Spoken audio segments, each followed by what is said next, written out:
এটা কি hotel park? তোমরা এটা অনৈতিক কাজ এখানে কেন করো বলো? রাত তখন প্রায় 1টা। মাদারীপুর সদর হাসপাতালের ওয়ার্ডের চারপাশ যখন নীরব, তখন একটি কেবিন ঘিরে হঠাৎই বাড়তে থাকে সন্দেহ।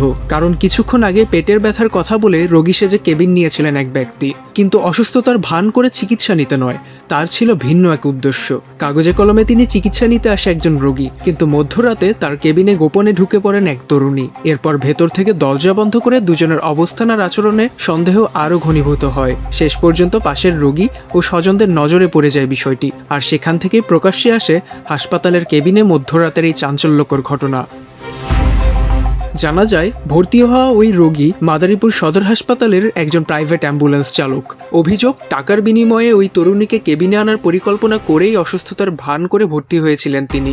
অর্থাৎ হাসপাতালের কেবিনটি চিকিৎসার জন্য নয়, ব্যবহার করা হচ্ছিল একেবারে অন্য উদ্দেশ্যে।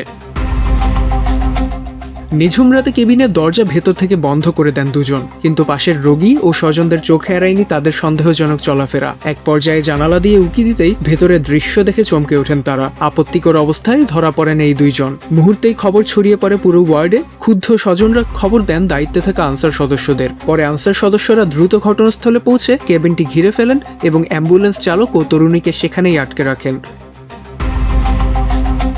হাসপাতালের কেবিনে এমন ঘটনায় মুহূর্তেই ছড়িয়ে পড়ে চাঞ্চল্য।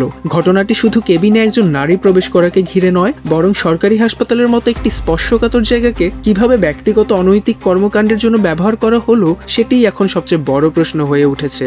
কারণ একই ওয়ার্ডে তখন চিকিৎসাধীন ছিলেন অন্য রোগীরাও। যে জায়গায় রোগী আর স্বজনদের কাছে একটু নিরাপদ আশ্রয়ের প্রত্যাশা থাকে, অভিযোগ উঠেছে সেই কেবিনই ব্যবহার করা হয়েছে অনৈতিক কর্মকাণ্ডের জন্য।